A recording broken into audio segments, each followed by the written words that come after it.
За сайн мэцхан уу guys. За өнөөдөр болохоор би юу танилцуулах гэж байна вэ гэхээр Plus Mongolia-гаас өөрсдийнхөө хэрэглэгчдэд зориулсан индикаторыг бэлэн болгосон байгаа.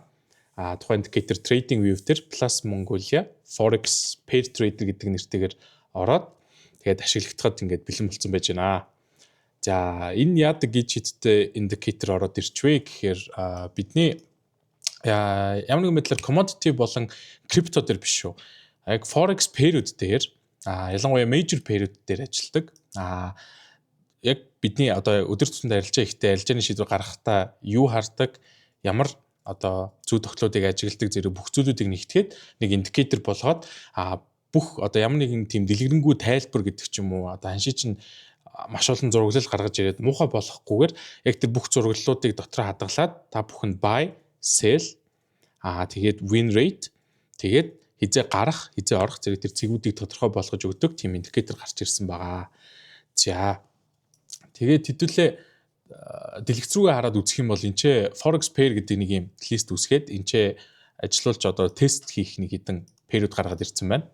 Хамгийн ихний pair бол USD CAD. USD CAD дээр индикатор асаагаад үзье. За.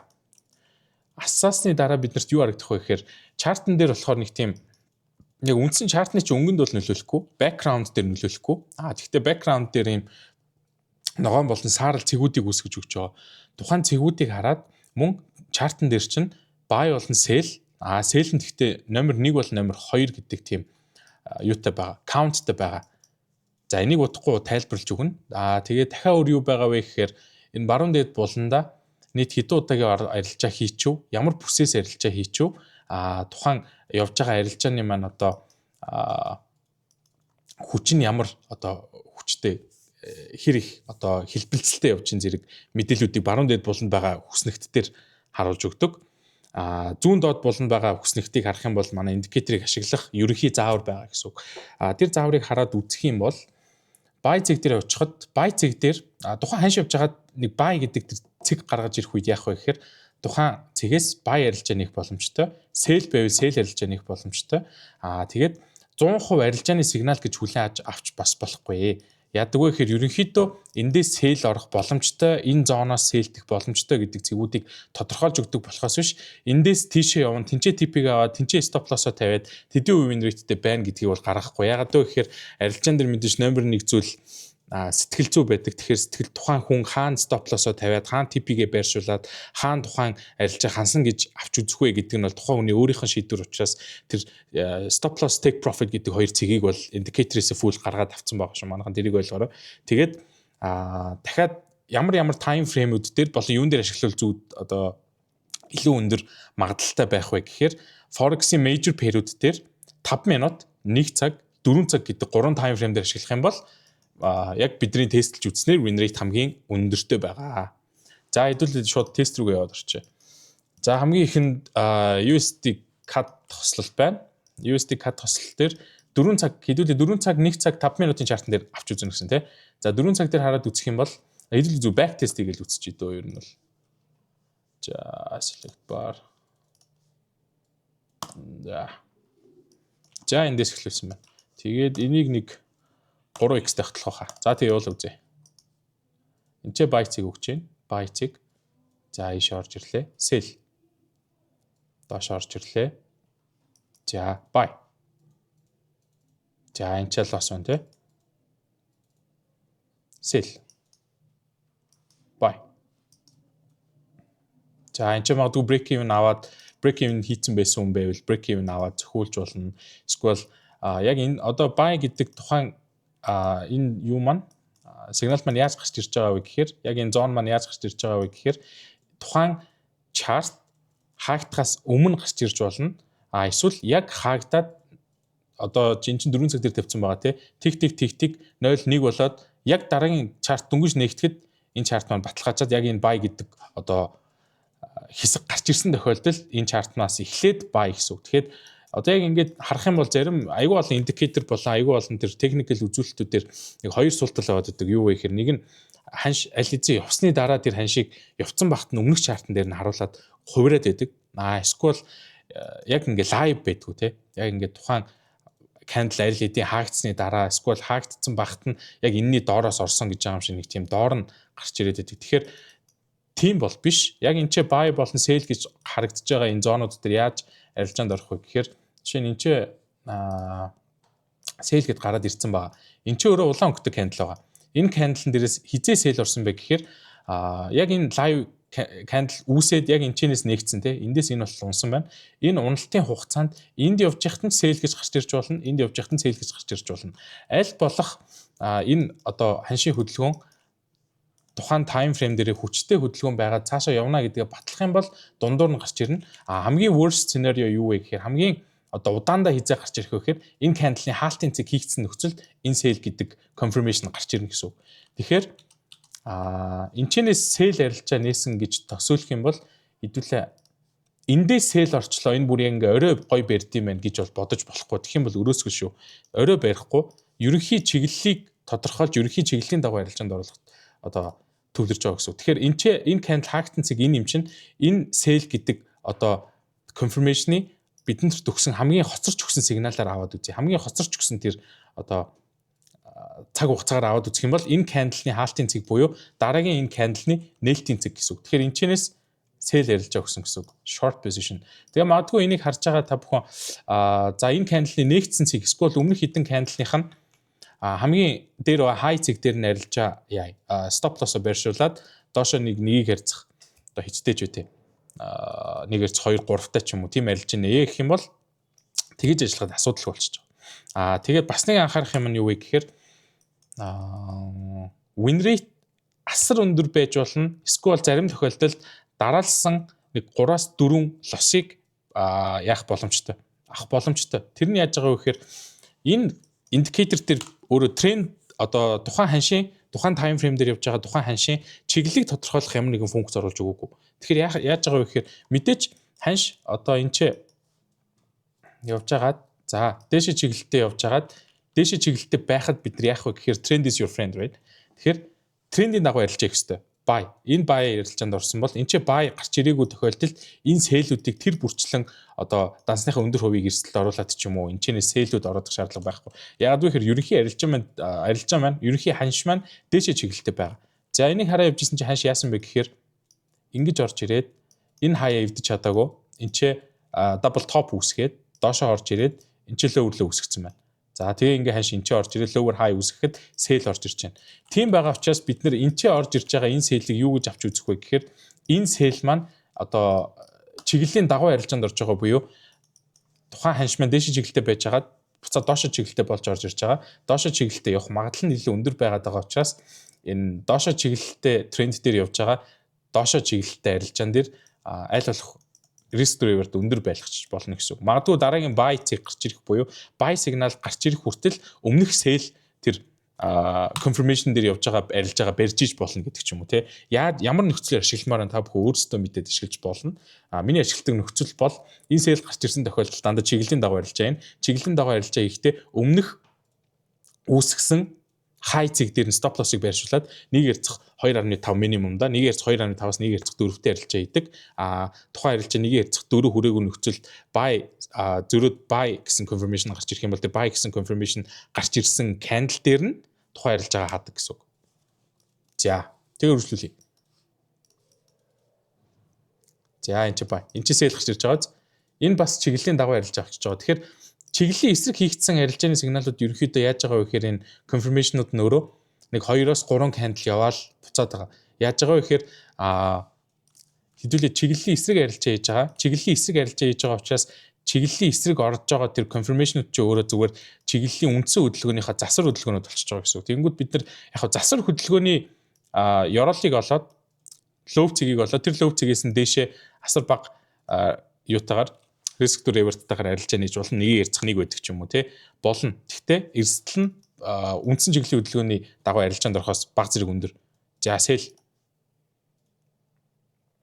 энэ хай эвдэгдээгүй нөхцөл байж л байна. Сайн анзаарсан бол sell гэдэг баттан гарч ирчээд алга болчихж байгаа. Тэр яаж байгаа вэ гэхээр тухайн candle хаагдахаас өмнө sell байж хагаад яг хаагдаад ханш хаагдахаас өмнө одоо жишээ нь 4 цагийн candle байлаа гэхэд 1 цаг дутуу байхад sell гэдэг confirmation бид нар төгснөө. Тухайн sell гэдэг confirmation дээр confirmationтэй явж байхад ханш хаагдахаас өмнө асар том хэмжээний савлгаа үүсгэх ч юм уу том хэмжээний тийм юу үүсгэхэд зүү татах, weak татах үед энэ сигнал дээшээ явах магадлал нь арай илүү болчихж байгаа юм гэж дүгнж байгаа үднээс тухайн candle хаагдахаас өмнө sell гэдэг confirmation болиулна гэсэн үг. Эндээс бас нэг юм гарч ирэх нь юу вэ гэхээр хэрэв та одоо энэ confirmation-уудээр баталгаа авч арилжаанд орж байгаа нөхцөлд тухайн candle хаагдах үедээ тухайн confirmation байна уугүй юу гэдгийг давхар шалгах хэрэгтэй гэсэн үг. Байхгүй болчих юм бол арилж байгааг одоо яах аюулгүй болгох тэг аргуудыг хэрэгжилж болно гэсэн үг. Ер нь бол хаагдахад энэ тухайн confirmation байж байгаа юм бол та арилжаанд ороход аюулгүй гэсэн үг. За, sell. За, энэ чи аюу гоё дүр зураг харагдаж байна. Яасан бэ гэхээр тухайн ханш ингээд доошоо чиглэлтэй явж хагаад орж ирээд энэ зүү татах үед за энэ цэгээс арай цээл орох биш юм бэ шүү гэдэг мэдээлэл аваад байжгаад алга болцсон. Тэгээд тухайн candle хаагдсан. Хаагдах үед тухайн confirmation байхгүй болцсон гэсэн үг. Тэгээд буцаад ханш ингээд дээшээ доошоо ингэж явж хагаад энэ чи sell номер 1 нэгдэж байна. Sell номер 1 гэдэг нь юу вэ гэхээр одоо ялангуяа pair-үүд дээр ажиглагддаг те. Тухайн ханш ингэж яг энэтэй адилхан ингэж дээш ингэж явж хагаад ингэж нэг хаа ичээд энэчнээс нь арилжаанд ороод яг явчих юм бол одоо магадгүй нэг юм паттерн одоо ингээд нэг юм bear flag гэдэг ч юм уу тийм паттерн үүсгэсэн байна. Энийний задрахт нь орчий гэд бодоо үйдсэн чинь дээшээ нэг ингэж орж ирчээд буцаад доошоо ингээд ханш чиглэлийн дагуу явахт нь энэ чинь stop loss цохилчод байдаг ч юм уу. Тиймэрхүү зүйлс байдаг учраас чиглэлийн дагуу арилжаанд орж байгаа нөхцөл sell 1 sell 2 гэж оруулж өгсөн байна. Яг вэ гэхээр sell 1 арилжаа явж явах хугацаанд та stop loss оруулаагүй байх юм бол stop loss зохиулаагүй энэ арилжаа одоо хэвээ явагдаж байгаа та sell-тэй байгаа гэсэн үг. Тэр хугацаанд таны stop loss зохиогүй байхад ханш одоо нэлээ өсөд ирсэн байна. Магадгүй та энэчнээс sell гэдэг нэг confirmation авснаа өмнөх хай дээр нь буюу энэ хэсэг дээр stop loss байршуулсан байгаа. Тэнгүүд та энэчээ явж хагаад ханш нэлээ ашигтай ингэж орж ирчээд буцаад ингэ дээш ороод ирлээ. Тэнгүүд яах вэ гэд байж итл энэчээ юу орж ирэх вэ гэхээр sell 2 гэдэг одоо юу гарч ирнэ. Confirmation гарч ирнэ. Тэр нь яаж байгаа вэ гэхээр sell ерөнхийдөө buy дээр бол нэг л buy байгаа. Sell дээр бол sell 1, sell 2 гэдэг хоёр төрлийн buy байгаа. Sell 3 гэж бол байхгүй. Sell 1, sell 2. Sell 1 нь өөрөө sell 2 нь sell номер 1-ээсээ нэг 50-аас 70% магадлал илүү өндөр болгож өгч байгаа буюу таны энэ арилжаа одоо энэ орж ирж байгаа энэ хөдөлгөөн чинь өөрөө дээшээ чиглэлийн хөдөлгөөн болоод одоо буцаад ханш өсөлтийн чиглэл рүү явах магадлал нь бага шүү. Ханш доошо унах магадлал нь хэвээрээ байгаад байна. Одоо энэ чи яг бол энэ чи орж ирэхэд ханш дээшээ явахгүй шүү. Одоо яг энэ candle хаагдсны араас унах гээд шүү гэдэг мэдээллийг биднэрт илүү төхөн болгож өгч байгаа гэсэн үг.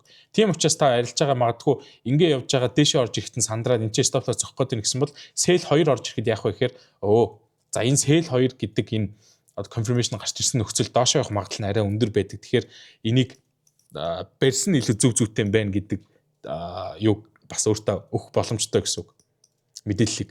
Тэнгүүд яаж байгаа вэ гэхээр энэ анзаарч байгаа бол одоо зарим одоо ижил төстэй айгүй олон тиймэрхүү signal provider байдаг ч юм уу эсвэл тийм индикаторууд ногоон candle гарч ирэнгүүт одоо ингээд candlestick based буюу тухайн candlestick-ний өнгөн дээр юм уу их биен дээр нь тулгуурлаад за окей эн чин хөдөлгөөн нэг чин гэдэг мэдээлэл өгч яхад манай энэ plus pair trader яаж ийнэ гэхээр одоо чин зөвхөн энэ хоёр candle-ыг хараад үзэх юм бол улаан ийм дөвжи гараад ирсэн байна. Дөвжигийн араас их биеэрээ ивцэн ийм том engulfing ногоон candle гараад ирсэн байна. Тэгэхээр дээш явах магадлал нь өндөр гэж дүгнмээр байгаа боловч яг цаад утгаараа энэ хөдөлгөөнийг нэг хөдөлгөөн гэж авч үзээд тэр хөдөлгөөний хүч нь суларч гин үү тэр одоо хөдөлгөөн нь өөрөө цаашаа чиглэлийн хөдөлгөөн явах магадaltaй мó үгүй мó гэдэг дээр гэдгийг одоо анализ хийгээд яг энэ ногоон candle хаагдах үед sell ороорой гэдэг одоо биднэрт юу өгч байгаа гэсэн confirmation-ыг.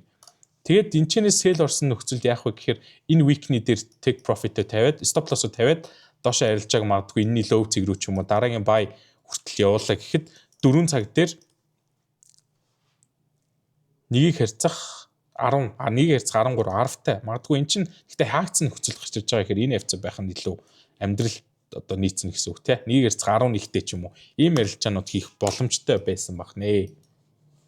За иймэрхүү байдлаар ерөнхийдөө ашиглана.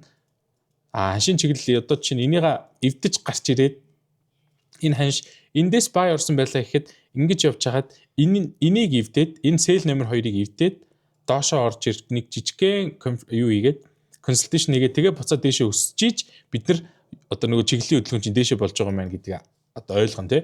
Тэгэнгүүт тэгээгүй энэ цэгийг эвдээгүй нөхцөлд sell гарч ирэх болгонд нь бид нар sell ярьж байгаа нэг боломжтой. Одоо чинь энэ week-ний одоо энэ ч нэг week татсан байна тий. Энэ week-ний татсан цэгийг хараад энэ цэгийг хараад үзээрэй. За тэгээд энэ чинээс дахиад нэг sell ярьж ийсэн байлаа гэхэд дахиад нэгийг хэрц харавтаа ийм ярилж байгаа.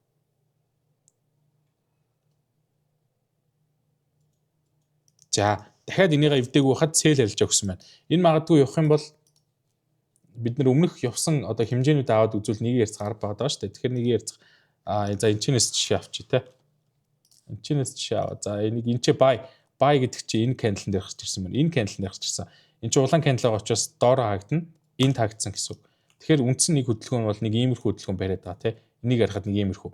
Тэгэхээр энэ чинь орж ирлээ гэж үзэх юм бол бид нар хаанаас аль хүртэл одоо ярилж байгаа харах боломжтой вэ гэхээр нэг энэ level хүртэл те. Энэ level магадгүй энэтэйг key level болж ингэ таардаг ч юм уу те. Иймэрхүү байдлаар ашиглах юм бол таны pair дээр ярилцдаг бол pair-ийг ярилцааг асар ойлгомжтой болгож өгнө. Гэхдээ тухайн pair-үүд маань өөрөө minor pair ч юм уу байж болохгүй айл болох USD болон евро орсон тэр major pair-үүд дээр ярилцаа их юм бол өндөр магадлалтай байж болох нэ. За хэдүүлээ юугаа backtest алга болгож жагаад за 4 цаг дээр үз. За 4 цаг дээр өөр pair-үүдийг үз. USD cut байлаа. USD out за энэ байна те 4 цаг дээр бас чиглэлийн хөдөлгөөн хаашаа явж байгаа вэ гэхээр ерөнхийдөө доошоо байгаа. Доошоо чиглэлтэй хөдөлгөөнүүд дээр энчээ sell номер 1, sell номер 2, sell ийм хөдөлгөөнүүдийг барьж болох байсан байна. За euro USD. Үндсэн хөдөлгөөн ер нь нэг төр зур алга болгож байгаа. Яг бүр энэ чиглэлийн одоо чинь ханшийнхаа чиглэлийг том цаг дээр авах гэж байгаа нөхцөлд buy sell-үүд нь давхцаад аягүй тийм месси харагдж байгааз. Тэрэн дээр төр зур сигнал алга болгож байгаад индикатор алга болгож байгаад хараад үзэх юм бол за ханш нэг энэ рейнжэнд л явж байгаа юм тий. За нэг ийм рейнжэнд ханш явж байгаа. Одоо энэ хоёрын хооронд ингэж явна гэсэн үг тий. Тэгээд ханшаа 4 цаг дээр гаргаж ирээд за буцаага асаагаад үзэх юм бол эндээс sell эндээс buy энэ buy маань алдсан байна. Buy гарч ирсний дараа хөдөлгөөн нь ийм богинохон байгаа нөхцөлд ерөөсөө sell тал руугаа буюу ханшийн чиглэлийн хөдөлгөөн sell руугаа илүү өндөр магадлалтай байгаа маань гэдэг мэдээлэл авч байгаа. За тэгээд 4 цаг дээр энэ ч buy sell ийм байдлаар хараа. Тэгээд та нар өөрсдөө trading view дээр гаргаж ирээд back test хийгээд үз. Ямар хуу байна тестлээд үз. Евро out sell buy-ууд нь яг түрүүний логиктой адилхан чиглэлийн хөдөлгөөн яваагүй нөхцөлд buy-ууд маань юм байна тий. За USD за иймэрхүү. За тэгэнгүүт магадгүй зарим хүмүүс нэг day trade энэ болохоор ерөнхийдөө swing тал руугаа болох гэдэг. Нэг арилжаанд орсон бол нэг 4 цагийн энэ candle дээр орлоо гэхэд нэг үндсэн хөдөлгөөн явах гэж нэг 4 цагийн 10 candle ч юм уу тий.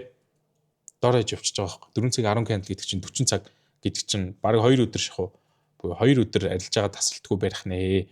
Тэгэхээр за яг арай жоохон удаан day trade болчихж байгаа юм л да. Тэгсэн чинь scalp гэдэг ч юм уу яг нэг өдөртөө яг нэг хэдхэн цагийн хугацаанд арилжаа гэдэг нэг одоо яг энэ candle дотор байгаа энэ candle чи өөрөө дотроо бас тэр жижиг цагийн structure-уудыг агуулж байгаа шүү дээ. Тэр жижиг цагийн structure болгон дээр нь бас энэтэй адилхан оролтууд хийгээд жижиг цаг дээр арилжаа ивэл болохгүй мó гэж бодчих магадгүй те. За тэгвэл бидний санал болгож байгаа time frame-ууд болохоор 5 минут 1 цаг 4 цаг гэхгүй. 4 цаг дээр нэг иймэрхүү нэг 40 хэдэн цаг арилжаа хийж болох нэ. За 1 цаг дээр хараад үзэх юм бол бас боломжтой. Одоо яг одоо энэ зоныг өөрөө low хийцэн low zone гэж үзээд нэг юм ногоон өнгө гарч ирж байгааз low хийцэн байгаа гэсэн үг. Тэгэнгүүт гэхдээ яг энэ low хийцэн байгаа ч гэсэн энэ цэгээс эхлээд одоо ханшийн low хийцэн цэг үүсцэн гэж одоо өөрөө дүгнж байгаа гэсэн үг. Тэгэж дүгнж дуусаад энэчнээс buy гэдэг энэ цэг орж ирж байгаа. Энэ buy. Энэ buy цэгээс арилжаанд орлоо гэхэд энэний stop loss, энэний risk reward амар гоё харагдаж байгаа сте. За одоо энэ ч арилжаанд орсон. Тэгээд магадгүй ханшийн өмнөх за энийг энэ цэг дээр нэг энэ key level байгаа. Тэгээд арилж байгаа хаана stop loss байршуулах вэ гэхээр энэ зүүнний weak татсан цэг дээр ч юм уу байршуулад нэгийг ярьцах 9 10-тай арилж аяж болно. Болохоор харагдаж байна. Нэг цаг дээр.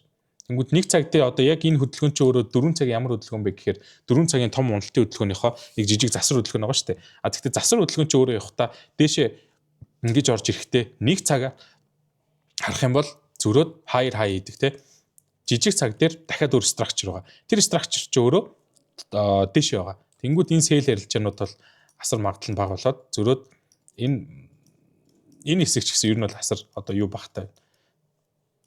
Win rate багтай байна те. Тэнгүүд энэ тэнгүүд энэ чи sell-үүд ер нь болж өгөхгүй байна те. Энэ чи sell-үүд болж өгөхгүй байна. Энэ ба явах юм бол цаашаа орж ирээд энэ чи хүрлээ гэдэг ч юм. Тийм мэдээллүүдийг авчлахаар байна. Тэгээ ер нь бол нэг цаг дээр хараад үзэх юм бол тухайн чиглэлийн хөдөлгөөн 4 цаг дээр нэг юм week гарч ирээд эндээс доошоо ороод 4 цагийн доошоо чиглэлтэй байгаа бол нэг цаг дээр доошоо чиглэлтэй ингэж яваад энэ хөдөлгөөн чи ингэж нөхөж орж ирнэ гэсэн үг болж штэ. Ингэж орж ирээд одоо ханшийг харах юм бол энэ buy байгаа нөхцөлд ингэж buy ороод энчээ ирэхэд ханш нэг rejection авахгүй. Ингэж явах юм бол дээш явах юм бол тий. Тэгээд тэр rejection дээр чи өөрөө нэг цагийн sell орж ирнэ. Тэр sell-ээс доошоо явуулах юм бол тэр чи өөрөө 4 цагийн энэ sell-тэйгээ нийлсэн хөдөлгөөн болчихж байгаа байхгүй. Тийм байдлаар харах юм бол айгүй зүгээр байгаа шүү. За тэгээд Euro USD тавьж хагаад нэг цаг дээр тий. Энд чи sell орой гэж 5 минутын дээр хараад үзье. Бүр жижиг хөдөлгөөн барих гэж үзье. Боломжтой юу те. Жижиг хөдөлгөөн дээр боломжтой. Энд чи buy, энд чи sell, чи buy. Тэгэнгүүт та өөрөө одоо яг энэ индикаторыг юу харж байгаа вэ гэхээр эндээс sell орох боломжтой, эндээс buy орох боломжтой гэж. Түүнээс биш энд чи stop loss тавиараа, энд чи TP тавиараа гэдэг юмыг ерөөсөө гаргаж ирээгүй. Дансныхаа тэдэн хуваар ороорой гэдэг юмыг бол гаргаж ирээгүй. Тэгэхдээ яг TP stop loss тавьж хагаад win rate-ийг нь дахиад шинжлэх юм бол арай өөр дүн харагдана. Тэр нь гэхдээ бид нар бас тестлээд үзсэн айгүй сайн win rateтэй байсан.